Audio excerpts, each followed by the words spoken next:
Hi everyone, welcome to the first digital Khushwant Singh Literary Festival. Let me tell you a little bit about how we began.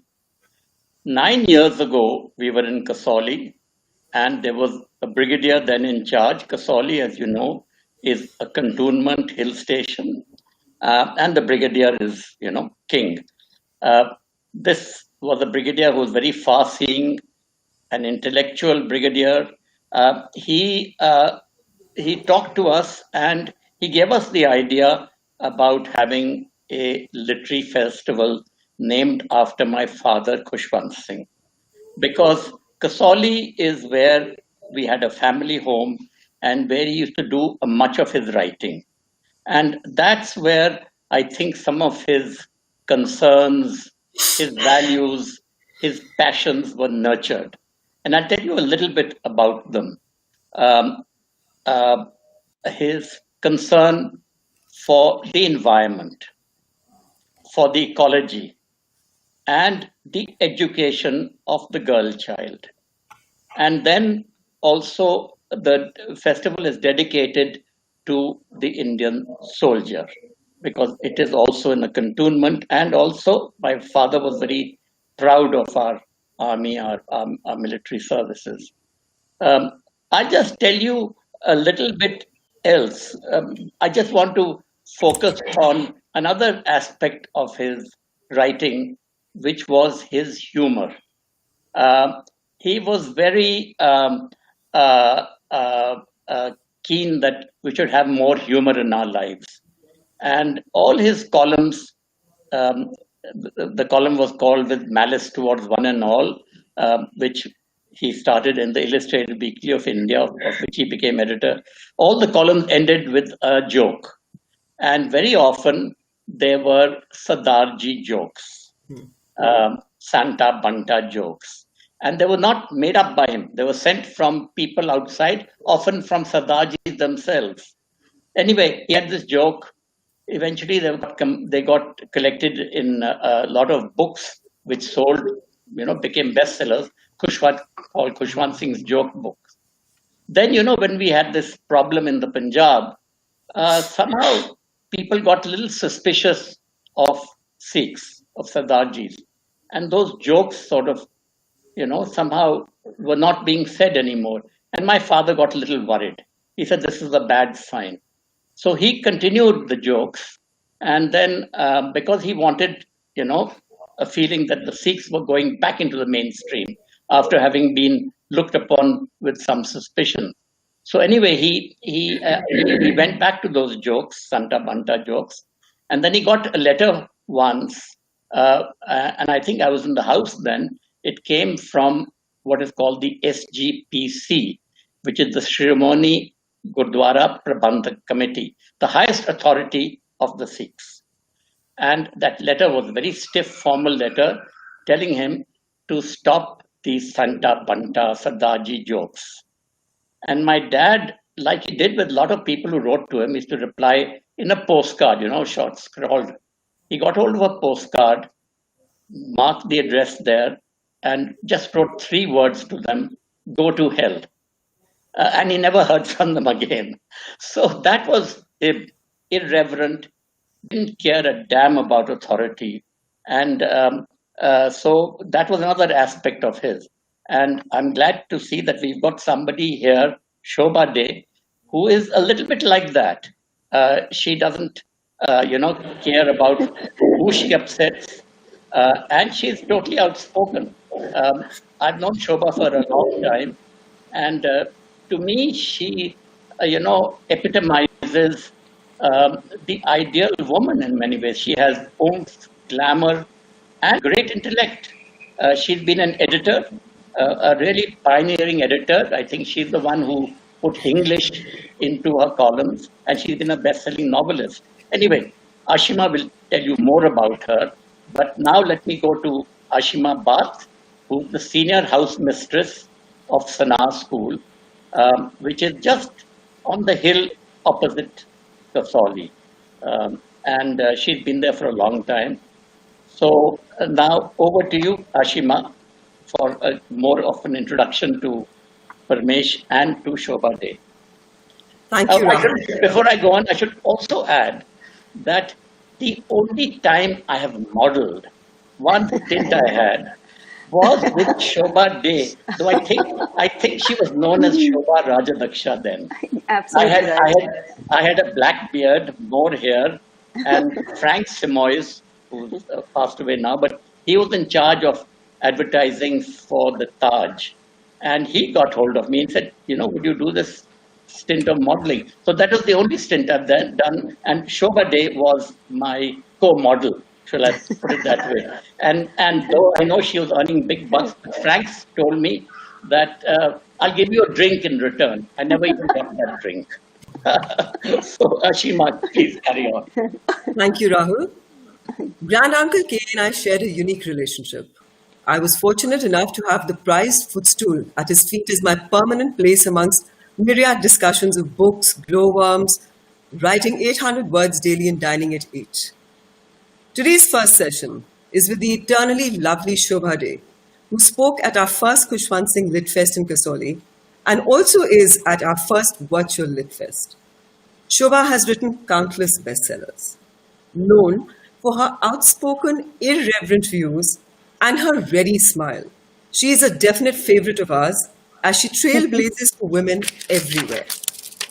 A conversation with Shobha on her lockdown days and nights is the whiz kid, Parmesh Shahani, a TED Senior Fellow, Yale World Fellow, and a member of the FICCI Task Force.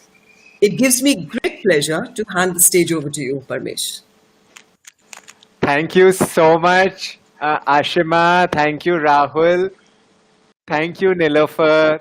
Thank you, Ashwini, the entire team in taking the Khushwant Singh Fest digital. I hope we can all be together in Kasoli next year. But until then, Zoom and Shobha and me have tried our best to dress up for you. For all those watching, you have a very special treat. You have Shobha Day meets Shobha Gay. So you all are in for a wonderful evening. And Shobha Day, Shobha, I want to start by talking about writing as catharsis. You wrote and released Lockdown Liaisons during the pandemic, and it felt so surreal reading it. It was so close, so raw, so relatable. And of course, COVID is still going on. So tell us about this project and why you felt you had to do it. But before I start off on lockdown liaisons, let me say a huge big thank you to the entire team at Kasoli and how desperately I'm missing being there. The hospitality, meeting those brigadiers, some retired, some. It's just a magical atmosphere. And Parmesh, we have to go there and rock it up as soon as this COVID business is over. So thank you, Ashima and Nilufer and Rahul and Ashwini and the entire team. I so miss that bar in the evenings where we'd meet local people from Kasoli and people who'd driven up from Chandigarh and Delhi and beyond. It was intimate and it was lively and it was free, and we could all just be ourselves and let our hair down and hear some of the great voices, not just from India, some international ones, and a lot from across the border who'd come for this festival, looking forward, anticipating to exchanging views, and we hope to go back to that soon. Before I even talk about lockdown liaison and your question about writing being cathartic, I want to show everybody Parmesh's wonderful book. It talking about cathartic and talking about combining catharsis with deeply felt passions and commitments. Well, you got it all in his book, which is really not just an academic look at what can happen when you put yourself on the line and you almost demand, in a way, about time to change in the corporate world, in inclusivity, and in definitely in upping the sensitivity when it comes to a gay life and gay leadership. So I'm so happy to be in conversation with someone I deeply admire for all that he stands for. And yes, his book is cathartic, and in a way, I believe all writing is cathartic. There's nothing that you can do dispassionately. As writers, you are engaged in a way that is deeply felt. And during the lockdown and during COVID in particular, we were all completely at sea. We were wondering what the hell is happening around us, what's happening to the world, what's happening in our lives. And initially it was panic, and I was sure, like a lot of us were, that this is it, I'm going to die. I'm going to get up tomorrow morning and I will know that I have got the virus and I won't be able to probably write another line. I won't be alive to do another book. And as a writer, it was almost like a compulsion. It has always been that, to say, you have to chronicle the moment. You have to chronicle what you're going through, not just in a personal way, but to get beyond yourself and to see the world around you in also more specifically, because you couldn't be a part of that world. I mean, we were almost like prisoners in our own homes, and that feeling of claustrophobia was driving a lot of us to express ourselves and to look for coping mechanisms. For me, writing has always been that. It's been cathartic and therapeutic. And during this very difficult time, it was my crutch. I had to find those different voices and try and write about people and experiences other than my own anxieties and my own kind of sense of, oh my God, what's going to happen next?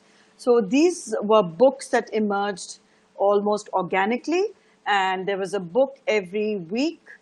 There were books that spoke in the first person, all the short stories, there are 24 short stories, and 6 books which were launched at that point digitally, because we didn't have bookstores and publishing, and all our lives were really, we had pressed pause on almost everything.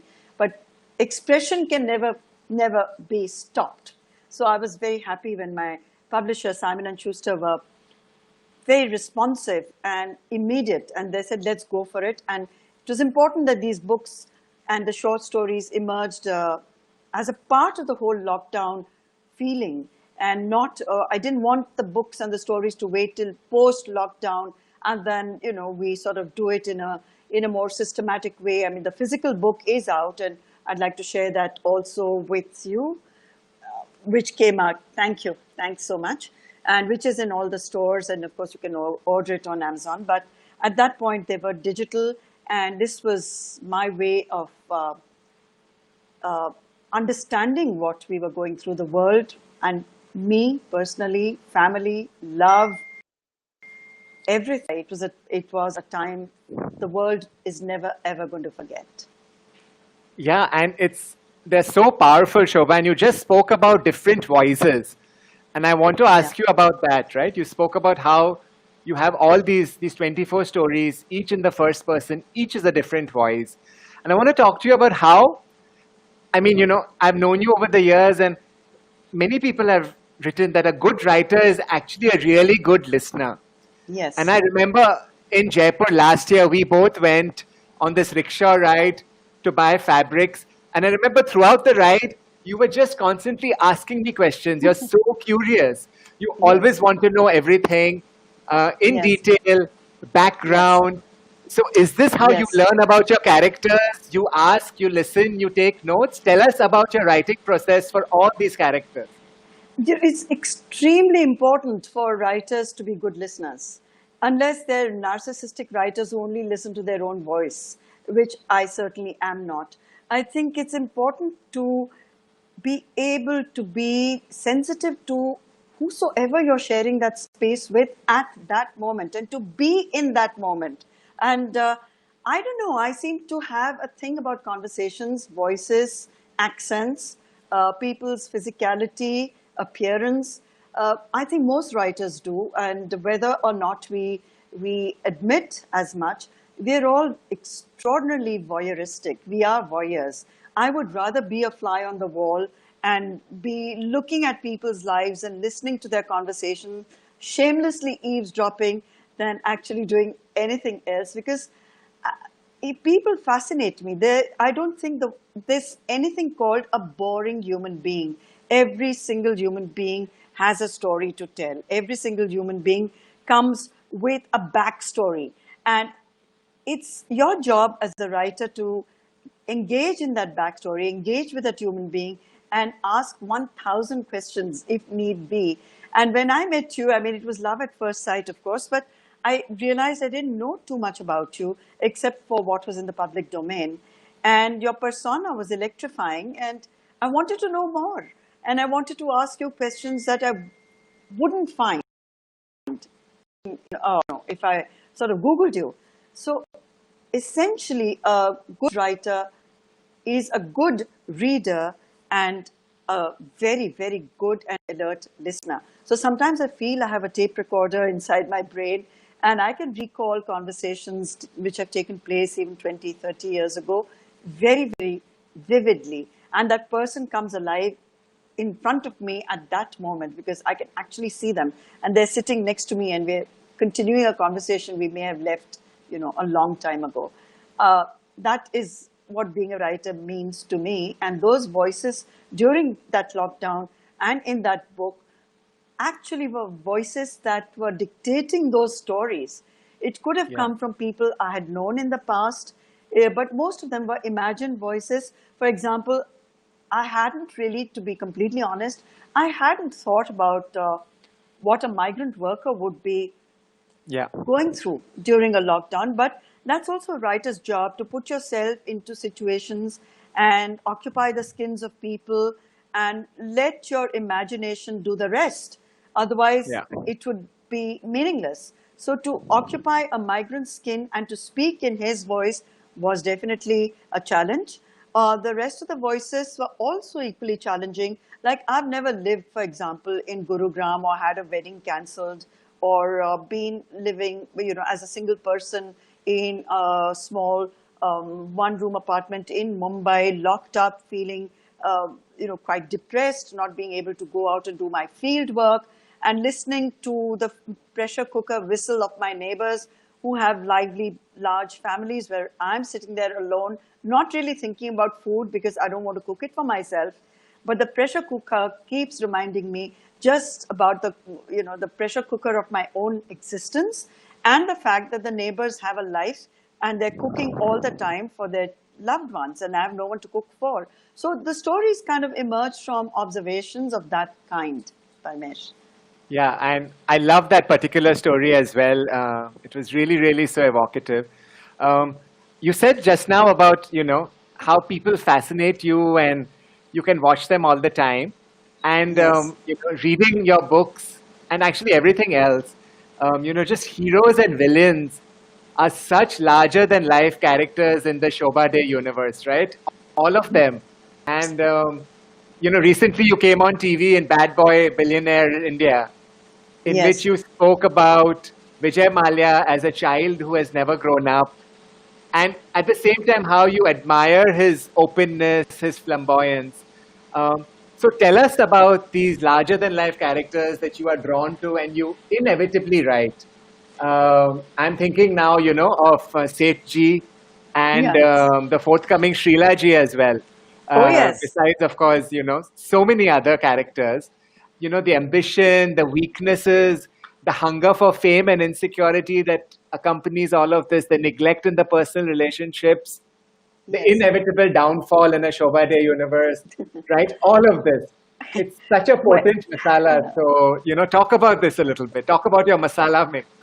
oh, my masala mix. Well, since you mentioned Srila Ji, it's going to be my next big book. It's a Diwali release, and this is how I visualized Srila Ji in my imagination, and it's really the gilded life and longings of a Marwadi good wife. So Srila Ji sort of stormed into my life, the fictional character, and demanded to be written, which is what has happened a lot in my life with a lot of my characters, the strong characters and the women who suddenly appear from out of almost nowhere. I mean, and they take over my life and demand to be in the books.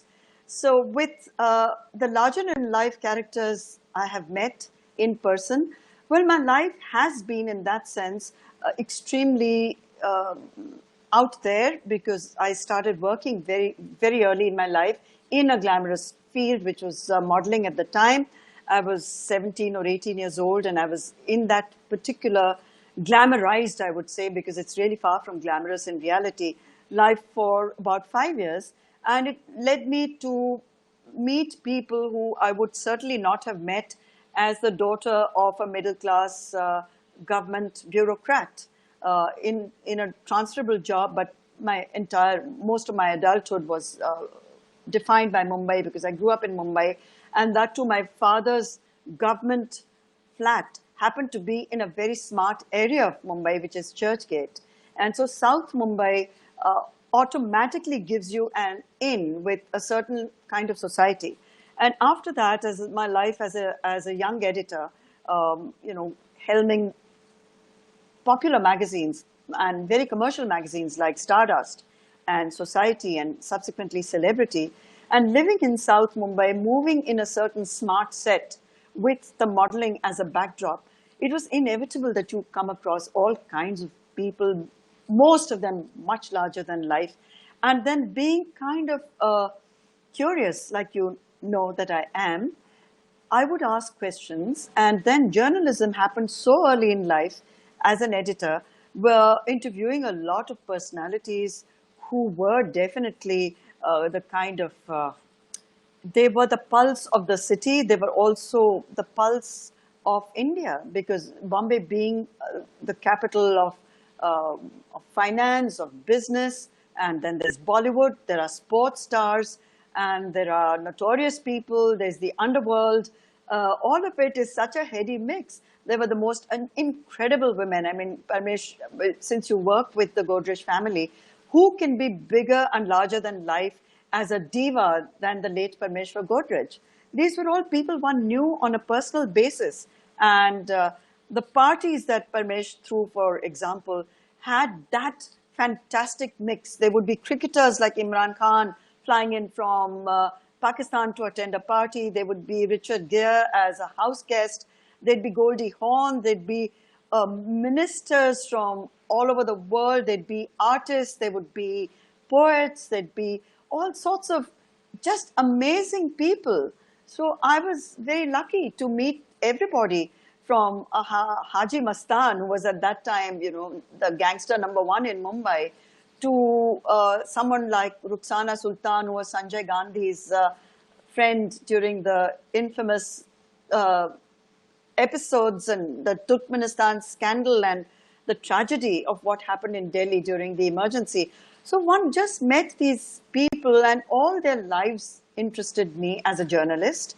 Some of them became friends. Vijay Mallya was certainly a family friend, very close friend of ours. We traveled with him. We've lived in his homes. We consider him family even today. So during that Netflix, the so-called docudrama, I absolutely refuse to badmouth him because you just don't do that with a person who you consider family. I was there to present his perspective, his point of view, to the extent that I could.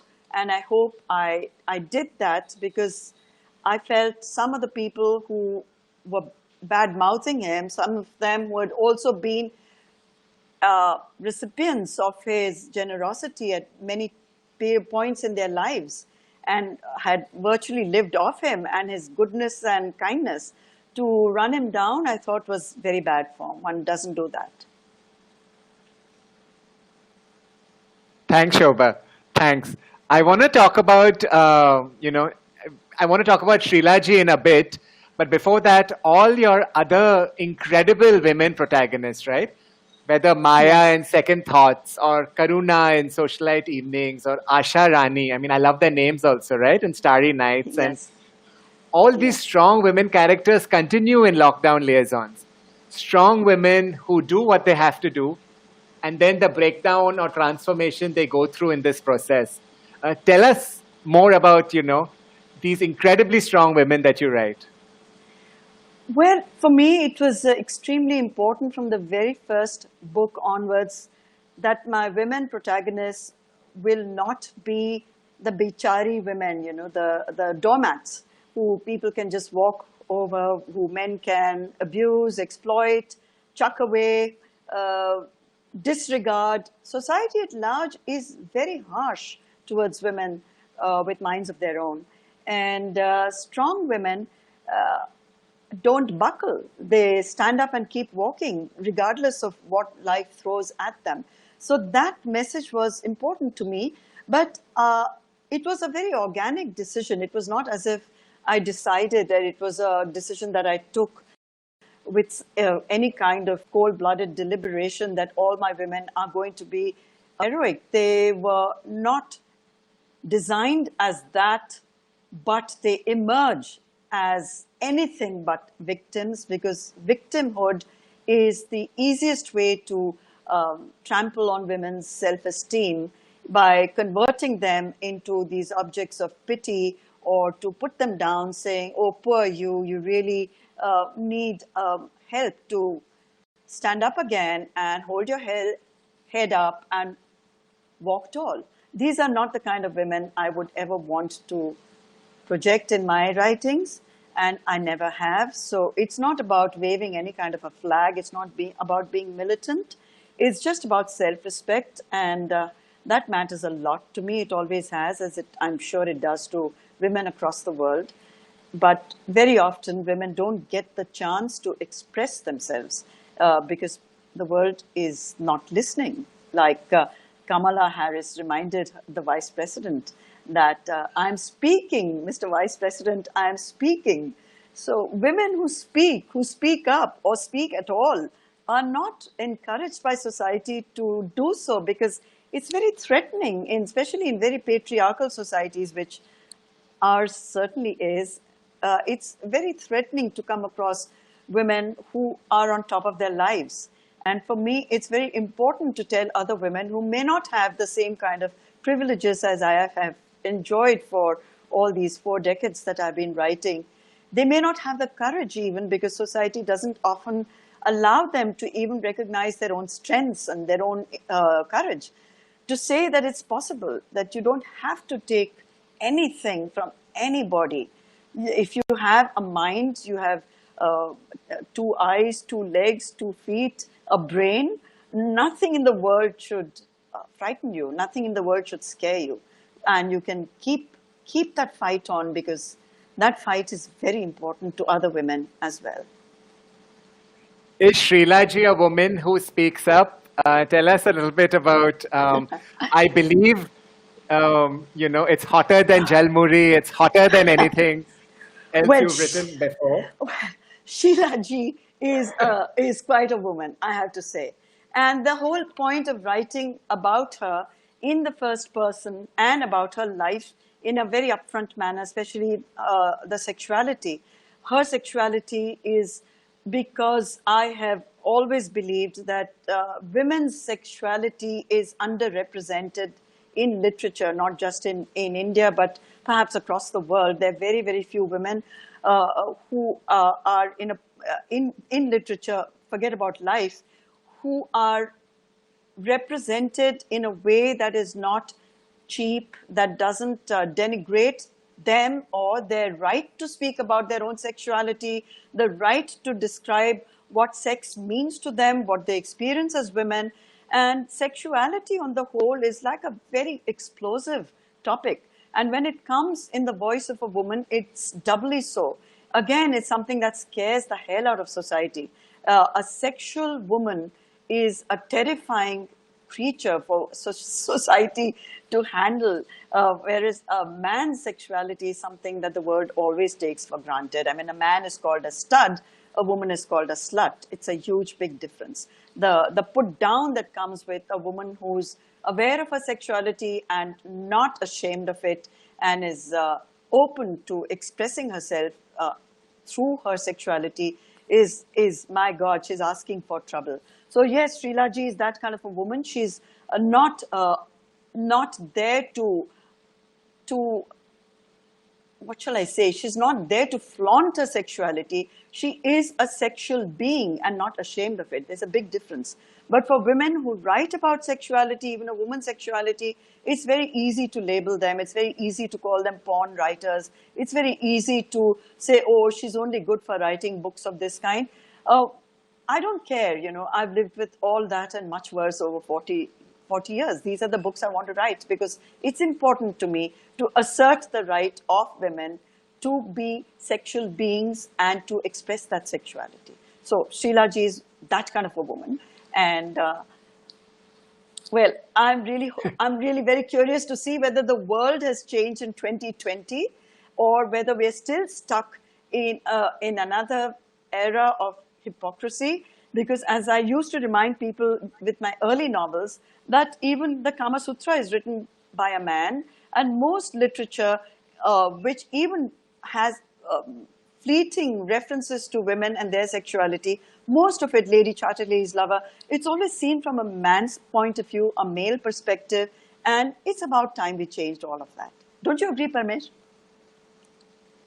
Oh, I completely agree. I'm excited about the book, and I'm hopeful. But from what I've heard, I believe some newspapers, even in 2020, are scared to carry excerpts from Srila Ji because they believe their readers will faint.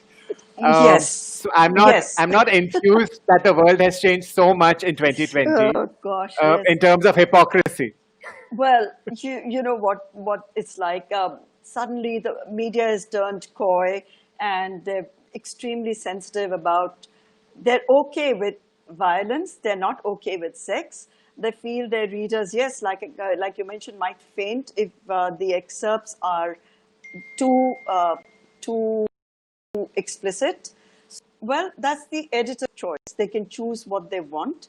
And if they want to choose passages which are less offensive, maybe what they imagine their readers are going to feel offended by, that's their call. But it's fine, one learns to live with that and more.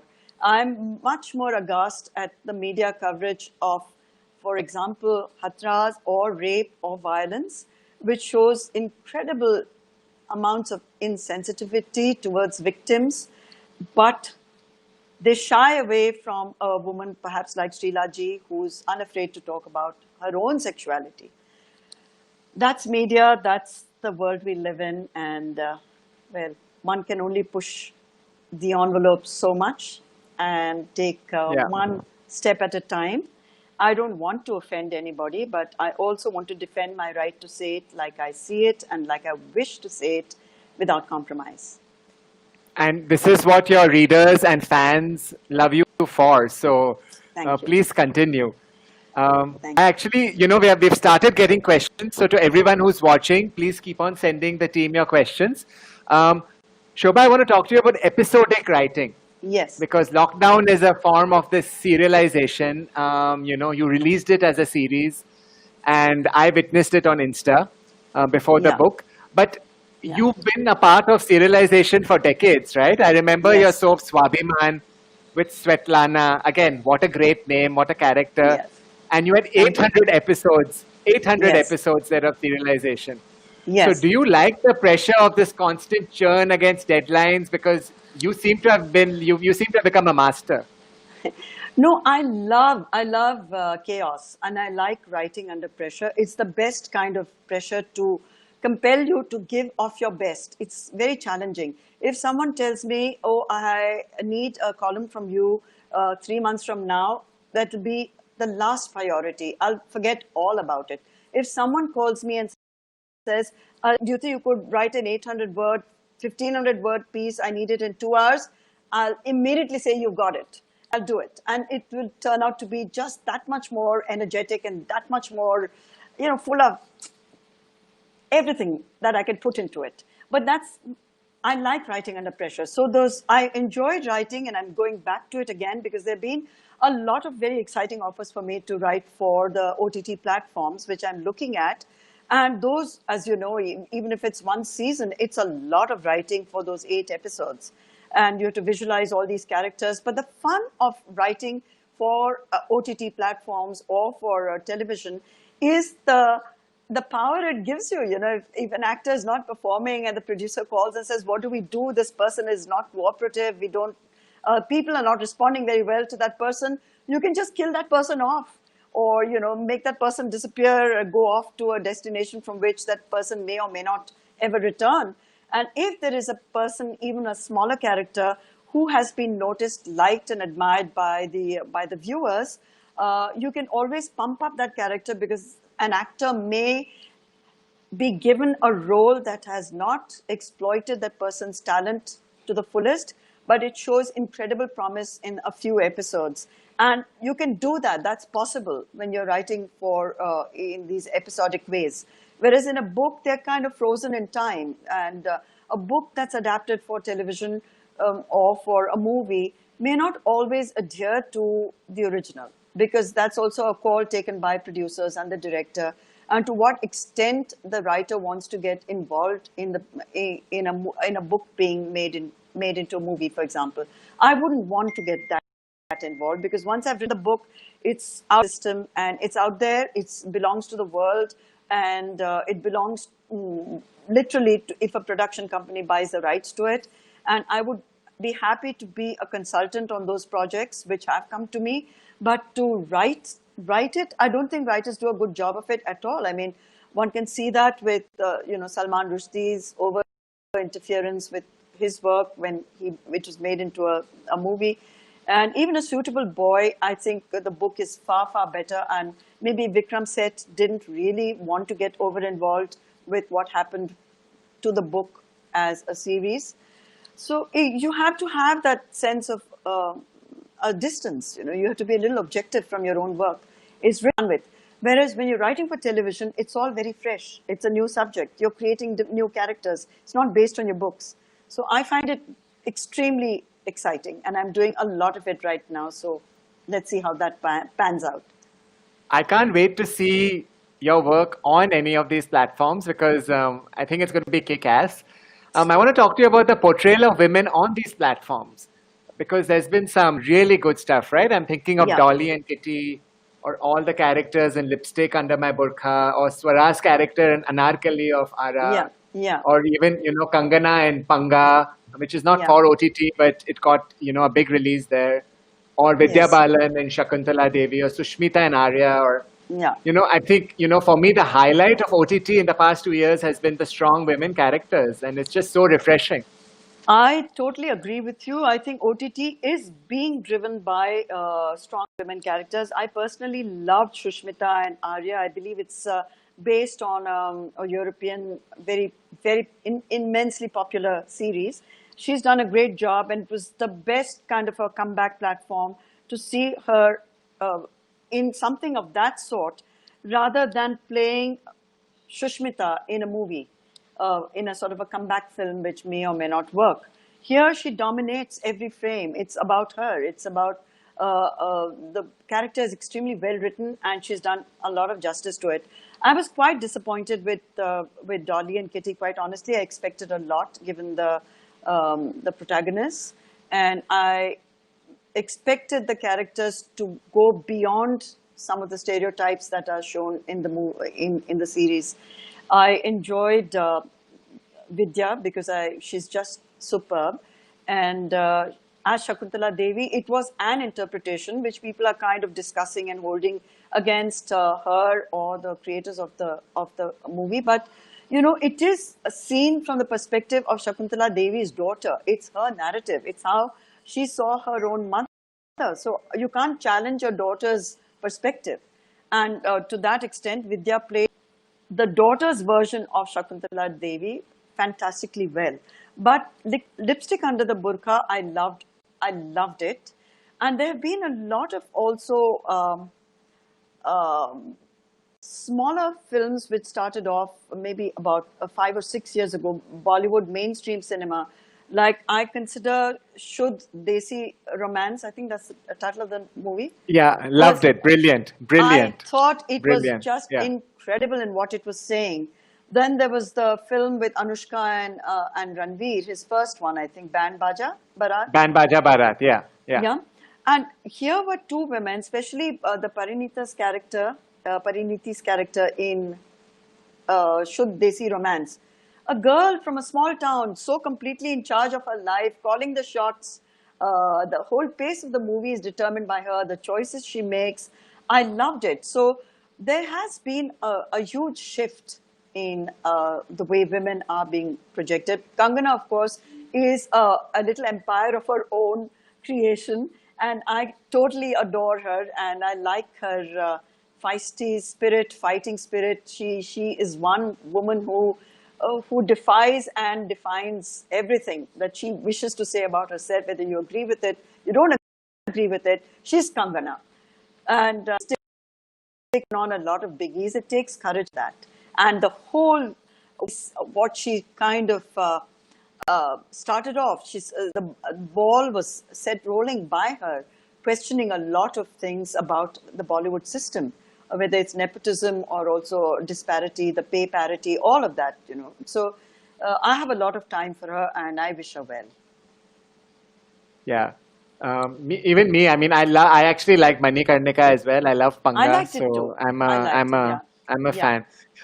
Yes. While reading Wedding Cancelled, the story in Yeah. lockdown, Yeah. I started thinking of Seema Auntie and Indian matchmaking. Yeah. Seema from Mumbai. Yeah. And when I saw Indian matchmaking, Yeah. I really felt that Seema was a character from one of your books.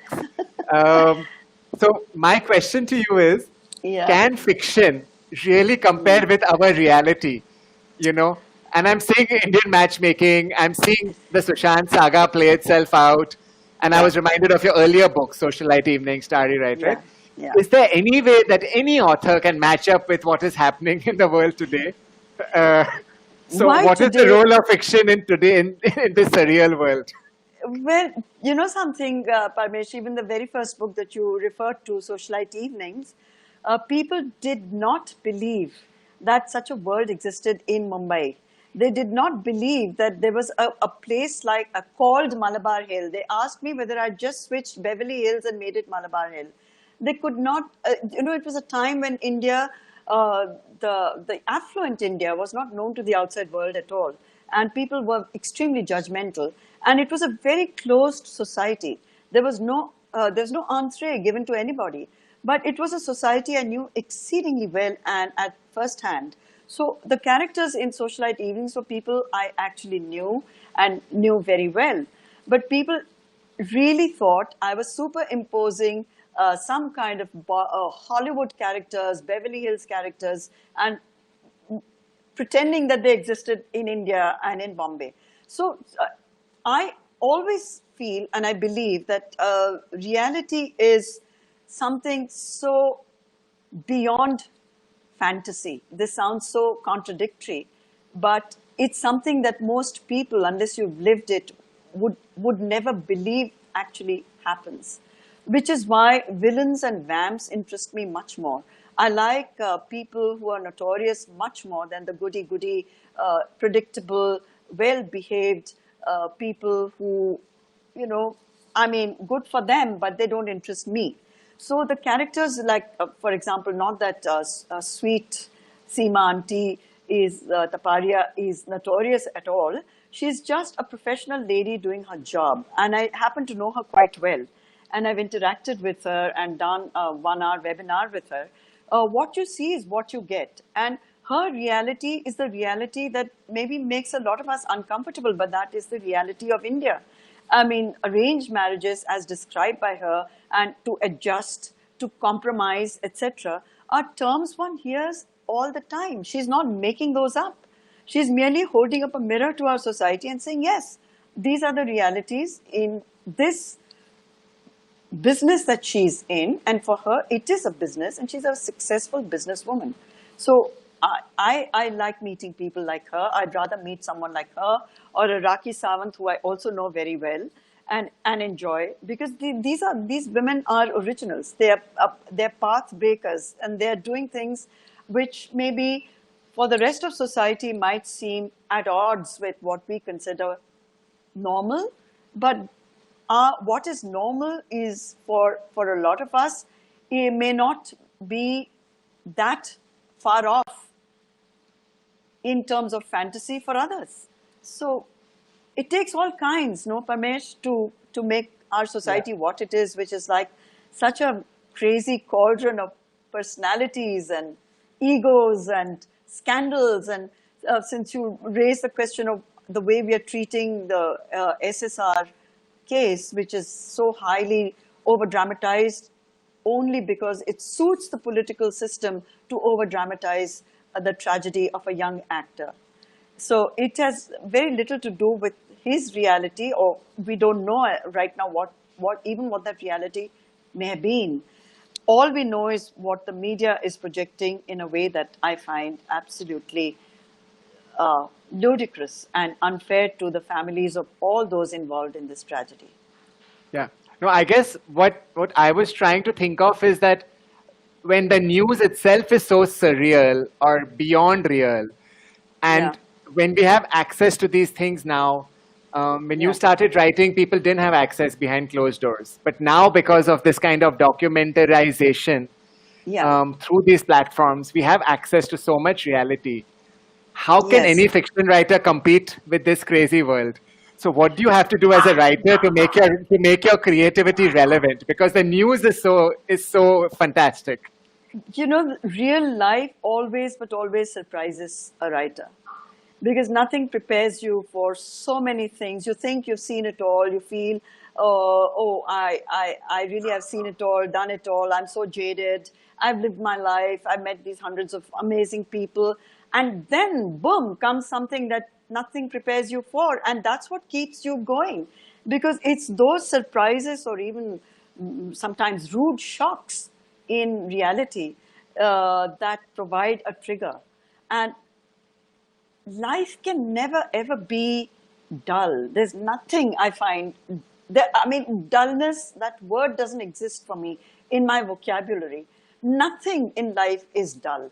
So whether it's what we are seeing, we are living through, as you said, surreal times in any case, it's a very unnatural situation, the whole pandemic, and how we have tailored all our lives to accommodate ourselves better in this new order and not feel too down and depressed. And some of us may even be feeling suicidal at points where you're so isolated and wondering, when is this going to end, and when are we ever going to be able to reclaim our old freedoms and our old selves and our old lives? We don't know. It could be another 5 years. So what are we going to do? Are we going to sit there clutching our heads and despairing? Not at all. We're going to use our every resource, every fiber of our being to keep going. And for a writer, how do you keep going? You keep writing. That's what you do. So that's what I'm doing, and I'm enjoying it. It's given me a lot of time to think, to pause, but to keep going. Really, it's that. It's acted like some kind of an accelerator, and I don't I don't like speed breakers on roads in any case. So when I have to keep going, I keep going. Yeah, and in fact, one of our questions is also about this. But before I take it, what you said just now, right? And which is why I really like how you ended Lockdown Liaisons with a Yes, quest ends. It's such a yes, positive and hopeful piece. yes, And in a sense, you also end the forward with a yeah, prayer for yes, hoping and dreaming of a better world. And I do the yes, same with Queristan as well in my book, right? yes, of So I'm course, going to yes. take our first question. So I'm going to take our first question now, which is about, you know, your perception of a post-COVID society. A reader is asking, is it, will we get back to where we were before, or how do you think post-COVID the society is going to change? Well, I think COVID has impacted all of us in ways that we are still coming to terms with. We still don't really know what's the new normal that we're living through, what we call the new normal, whether this is going to be merely a transitory kind of a period and then we're going to go grab our old lives again. I don't see that happening, honestly. I think each one of us, we've irrevocably changed our perspectives, our horizon has shifted, our introspection levels have gone up, for some of us, our anxiety levels have gone up.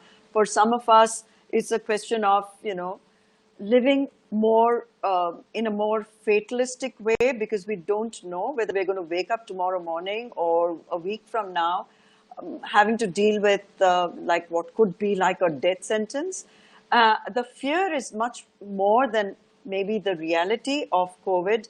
The statistics, the constant bombarding of all sorts of terrible news, it is something that has affected all of us. And I think that to get back to an idealized old world is a bit fanciful. I don't really see that happening. I hope that it makes us far more sensitive to what we have neglected to do, which is pay more attention to our ecology and our ecosystems, including our ecosystems which are not which are financial ecosystems or psychological ecosystems, emotional ecosystems. We need to rethink our relationships and what we feel about love and romance and just denial of physical proximity has made us all feel that much lonelier. So I see a loneliness pandemic happening. I see depression levels going up. It's going to take at least a good 3 to 5 years for us to find any kind of an equilibrium. And I'm not being negative here. I'm a realist and I'm an optimist. And those 5 years we can use to better ourselves rather than feel, oh my God, I'm losing 5 years. We can think of it as new beginnings, and we can think of it as 5 years where we can really stretch ourselves and maybe learn something that we have not had the time to do in the past. Thanks, Shobha. We have a question from Rashmi Gill, who's asked about what would it take for a young writer to, for a young woman writer who wants to break into the literary world today. What advice would you give a young woman writer today?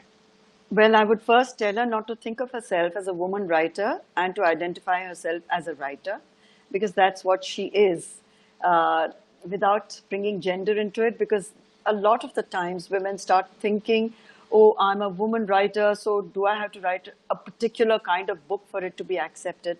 So first things first, drop that. And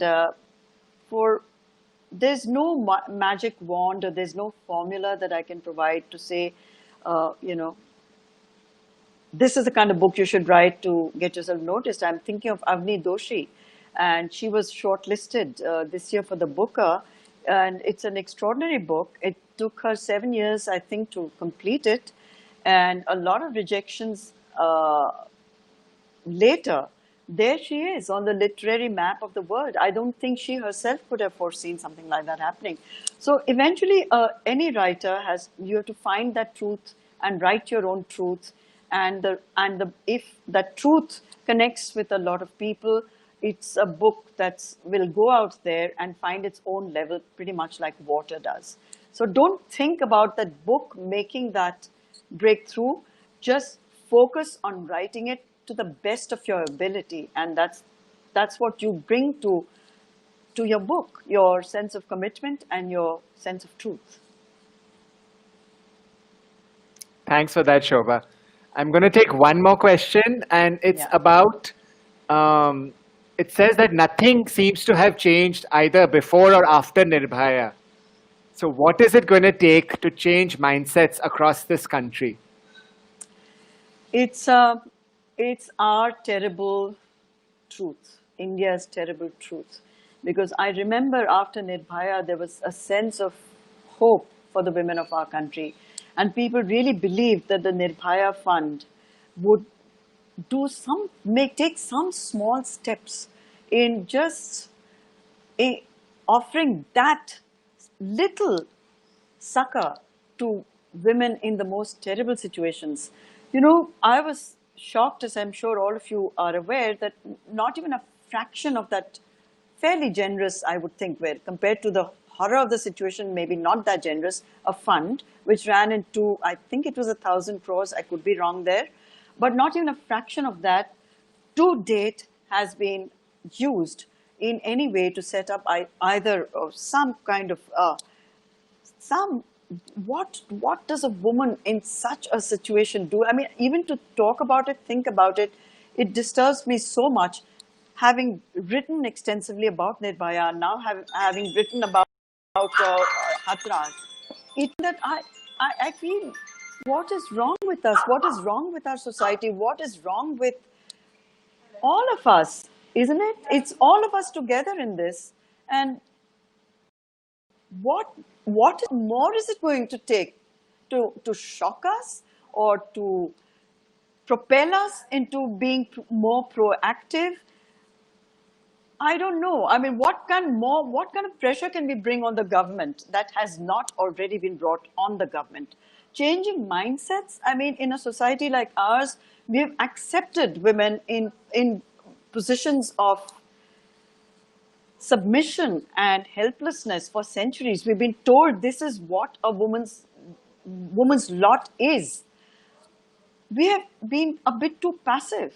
And it's only a very tiny section of women who are even allowed to raise their voices before they're beaten down. Today, a woman raising her voice against rape is threatened with rape herself. I mean, we've come to a point where a 5-year-old child of a cricket star is threatened with rape and worse. I get death threats, I get rape threats on a daily basis.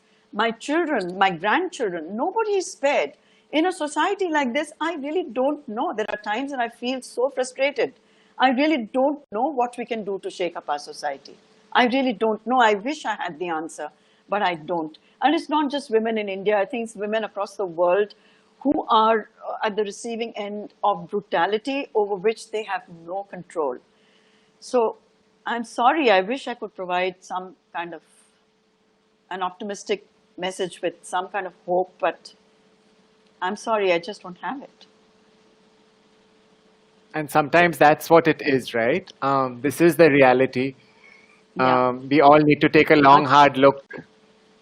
A terrible, terrible reality which deeply disturbs me every day of my life. Yeah. Shobha, thank you. Thank you for this conversation. Thank you for to everyone at the Khushwant Singh LitFest for taking this LitFest digital, and also for the trees that you've planted in our names. I'm just so grateful that for all those who are watching, the organizers have very kindly planted a tree in each of our names. So there's a tree in Shobha's name, there's a tree in my name, there's a tree in all the speakers, panelists, everyone who is present at this festival. And hopefully that, these trees are going to grow over the years. And it's a small and beautiful and significant gesture. So I'm very, very grateful, all of you for that. Yeah. And Shobha, thanks Thank for you, sharing your process, your thoughts, your vulnerability. Can't wait to see you again. Lots and lots of love. Thank you all. Bye, everyone. Thank you, Shobha and Parmesh, for such an interestingly frank session, laced with humor towards sensitive topics, whether it's people watching or wanting a societal paradigm shift towards viewing of women, or simply, Shobha, as you put it, just to hope and to go on. Thank you very much. To all our viewers out there, stay tuned in for our second session, which will begin in 15 minutes from now. Thank you.